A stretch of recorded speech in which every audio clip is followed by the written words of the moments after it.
오늘 성경 말씀은 요한일서 5장입니다. 요한일서를 쭉 강해하는 가운데 요한일서 5장 6절에서 13절 말씀에 이르렀습니다. 요한일서 5장 6절에서 13절 말씀 가운데 11절에서 13절 말씀을 합독하십니다.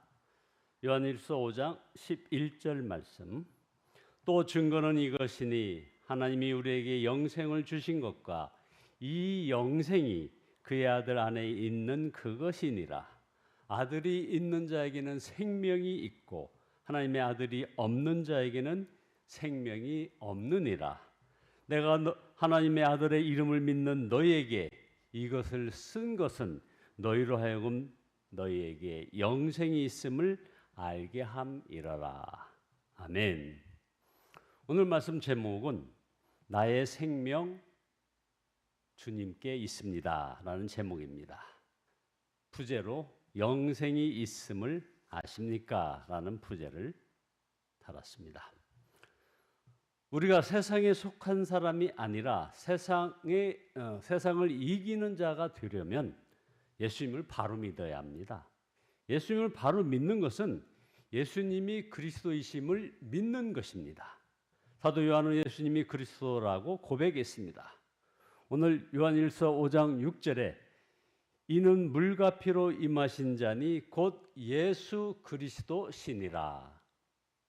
예수 그리스도란 고백이 우리에겐 너무나 익숙합니다. 근데 이것은 대단한 고백입니다. 사실은 2000년 전에는 목숨을 걸고 이 고백을 했어야 했습니다. 유대인이 너무나 싫어했습니다. 유대인 공동체에서 예수님이 그리스도란 고백을 하게 되면 쫓겨나게 됩니다. 철학자인 헬라 사람들에게는 예수님이 그리스도라고 하는 이 고백은 조롱거리였습니다. 사람이 되어 십자가에서 죽은 하나님? 너무나 어리석은 종교라는 겁니다. 로마 정권이 무자비하게 박해를 했습니다. 로마 황제의 눈에는 예수님이 그리스도라고 고백하는 이들은 반란자들일 뿐이었습니다. 예수님이 그리스도이심을 믿지 못하게 하려고 마귀는 엄청난 이단을 일으켰습니다. 그런데도 예수님은 그리스도라 고백하는 이들이 있었습니다.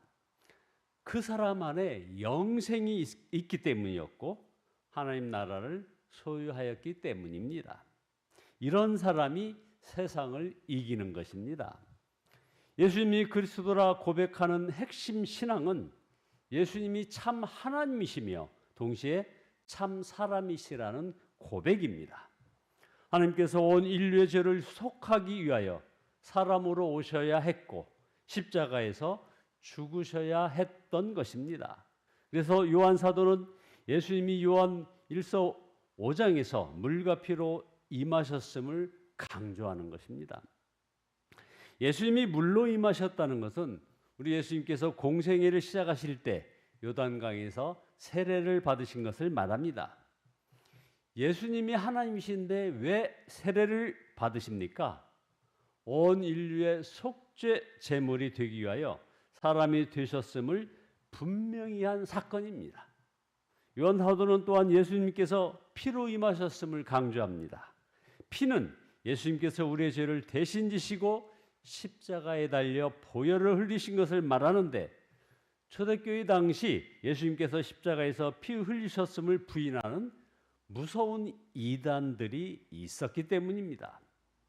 그런데 예수님께서 그리스도였음을 증명하기 위하여 요한 사도가 제시한 증거가 하나 더 있었습니다.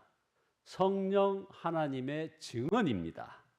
오늘 본문 요한일서 5장 7절에 증언하시는 이가 셋 있는데 곧 성령과 물과 피라 이 셋은 하나이니라. 이 말은 예수 그리스도께서 그리스도이심을 하나님께서 직접 증언하셨다는 것입니다. 그래서 9절에 하나님의 증거는 이것이니 그 아들에 관하여 증거하신 것이니라 이렇게 말씀하십니다. 예수님께서 물로 세례 받으실 때 실제로 하나님께서 증언하셨습니다. 누가복음 3장 22절에 성령이 형체로 비둘기같이 그 위에 강림하시더니 하늘로서 소리가 나기를 너는 내 사랑하는 아들이라 내가 너를 기뻐하노라 하시니라. 또 예수님께서 십자가를 앞두고 변화산상에서 모세와 엘리야와 함께 어떤 고난을 당하고 죽으실 것을 의논하실 때 하늘에서 말씀이 임하였습니다. 마태복음 17장 5절에 보면 구름 속에서 소리가 나서 가로되 이는 내 사랑하는 아들이요 내 기뻐하는 자니 너희는 저의 말을 들으라 하는지라. 이처럼 하나님께서는 나서서 증언하셨다는 것, 이것이 도대체 무엇입니까? 영원한 생명입니다.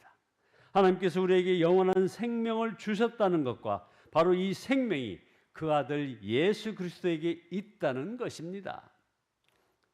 그래서 요한일서 5장 11절에 그 증언은 이것이니 곧 하나님이 우리에게 영원한 생명을 주셨다는 것과 바로 이 생명은 그 아들 안에 있다는 것이라. 예수님을 영접한 자에게는 영원한 생명이 있는 것입니다.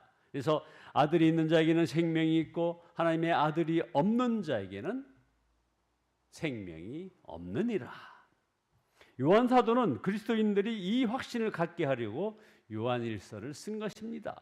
그래서 13절에 내가 하나님의 아들의 이름을 믿는 너희에게 이것을 쓴 것은 너희로 하여금 너희에게 영생이 있음을 알게 하려 함이라. 여러분, 지금 살아있다는 것을 의심하는 분이 없을 것입니다. 그러면 여러분이 영원히 살 것도 그렇게 믿고 있습니까? 여러분도 나는 영원히 살 것을 압니다 하고 선언할 수 있습니까? 요한 사도는 안다라는 단어를 사용했는데 믿는다는 단어보다 더 강력한 확신의 표현이 안다라는 겁니다. 예를 들면 난 내 아내가 나를 사랑하는 것을 알아요 하는 말과 나는 내 아내가 나를 사랑하는 줄을 믿습니다. 어느 표현이 더 강력한 확신을 나타내고 있습니까? 예수님을 믿었다면서도 영생을 소유했음을 믿지 못한다면 예수님을 그리스도라고 고백하는 것이 아닌 것입니다. 그러나 우리가 영생을 소유했다는 것에 만족하지 말고 이제 더 풍성한 생명을 가진 자가 되어야 하겠습니다. 예수께서 요한복음 10장 10절에서 내가 온 것은 양으로 생명을 얻게 하고 더 풍성히 얻게 하려는 것이라 하셨습니다.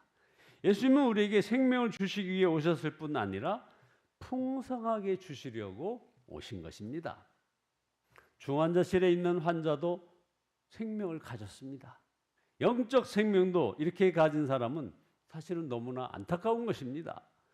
1시간, 2시간 상담해 보아야 이분이 영생을 가졌구나 이렇게 확인되는 사람이 아니라 주위 사람들이 다 이 사람은 생기가 넘쳐 흐르는구나 인정하는 그런 성도가 되어야 합니다. 이런 충만한 생명은 어떻게 가지게 됩니까? 예수 그리스도와의 살아있는 관계에서 오는 것입니다. 생명은 교리나 지식으로 얻어지는 것이 아닙니다. 실제 생명 그 자체이신 예수님으로 사는 자에게 임하는 것입니다. 우리가 요한 사도가 이 글을 쓸 때 단지 예수님이 그리스도라고 증거했을 뿐 아니라 예수님과 함께하고 있었음을 알아야 합니다. 그래서 요한일서 1장 3절에 우리의 사귐은 아버지와 또 그의 아들 예수 그리스도와 함께하는 사귐이라. 부활하신 예수님은 요한 사도 안에 계셨습니다. 그러니 요한 사도가 얼마나 충만하였겠습니까? 요한 사도는 우리에게도 그런 예수님을 바라보라고 도전합니다. 그래서 요한일서 2장 28절에 자녀들아 이제 그의 안에 거하라 하면서 그 아들을 모시고 사는 사람은 생명을 가지고 있고 하나님의 아들을 모시고 있지 않은 사람은 생명이 없느니라 이렇게 말씀하는 겁니다. 우리는 부모님을 모시고 산다는 것이 무엇인지 압니다. 예수님을 영접한 것은 예수님을 모시고 사는 것입니다. 바로 이 사람이 영생을 소유한 사람입니다. 요한 사도는 예수님을 믿는 자는 마음의 영생을 가졌다는 증언이 있다고 하였습니다. 요한일서 5장 10절에 하나님의 아들을 믿는 자는 자기 안에 증거가 있고 하나님을 믿지 아니하는 자는 하나님을 거짓말하는 자로 만드나니 이는 하나님께서 그 아들에 관하여 증언하신 증거를 믿지 아니하였음이라. 정말 우리 안에 예수님께서 증언하십니까? 그렇습니다. 마태복음 16장에도 보면 예수님께서 제자들에게 너희는 나를 누구라 하느냐 질문했을 때 어부였던 베드로는 가난한 시골 목수였던 예수님을 주는 그리스도시요 살아계신 하나님의 아들이시니이다 라고 고백하였습니다. 놀라운 일입니다. 그때 예수님은 베드로를 크게 칭찬하시면서 바요나 시몬아 내가 복이 있도다 이를 내게 알게 한 이는 혈육이 아니요 하늘에 계신 내 아버지니라 말씀했습니다. 이 말은 베드로에게 예수님이 그리스도라고 깨닫게 하고 믿게 하고 고백하게 하신 분이 하나님이시라는 것입니다. 그러면 지금 우리가 예수님이 하나님의 아들이요 그리스도시라고 믿는 것은 무슨 역사란 말입니까? 하나님께서 우리 안에서 그렇게 믿도록 하신다는 것입니다. 고린도전서 12장 3절에 성령으로 아니하고는 누구든지 예수를 주시라 할 수 없느니라 말씀했습니다. 예수님께서는 제자들과만 함께 하시고 말씀하신 것이 아니고 요한 사도하고만 함께 하시고 말씀하신 것도 아니고 지금 이 자리에 있는 우리에게도 동일하게 함께 하시고 말씀하시는 것을 알아야 합니다. 이것이 우리가 예수님을 그리스도라고 고백하는 것입니다. 여러분, 주 예수님에 대하여 아는 것도 매우 중요하고 고상한 일이겠지만 주 예수님과 친밀해지고 하나가 되고 온전히 동행하는 것보다 더 중요한 것은 없습니다. 여러분, 혼자 남을 때가 올지도 모릅니다. 이거에 대해서 여러분들 준비되셨습니까? 사람들이 핍박하고 따돌릴 때가 올지도 모릅니다. 그때도 준비되셨습니까? 주 예수님이 함께 하시기에 어떤 상황에서도 기쁘고 감사하고 충만하게 살 준비가 되셨느냐 이 말입니다. 주 예수님이 마음에 계시다는 것을 아는 것만으로는 부족합니다. 가장 중요한 것을 놓치고 사는 것입니다. 갈망할 것을 갈망해야 합니다.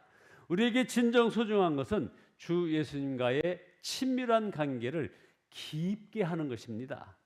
예수님은 생명이십니다. 이 말은 예수님을 믿되 오직 예수님이어야 한다는 말입니다. 두 주인은 없습니다. 예수님 한 분이면 충분합니다. 나를 부인하고 예수 그리스도로 사는 것입니다. 혹시 이 말이 극단적으로 여겨집니까? 융통성이 있어야 한다고요? 뭐 어떤 분들은 숨 좀 쉬고 살자고요 이렇게 얘기합니다. 부부 사이에 융통성 찾고 숨 쉬고 살자면 어떻습니까? 생명은 부부관계보다 더 중요한 것입니다. 천국과 지옥, 영생과 영벌이 갈라지는 것입니다.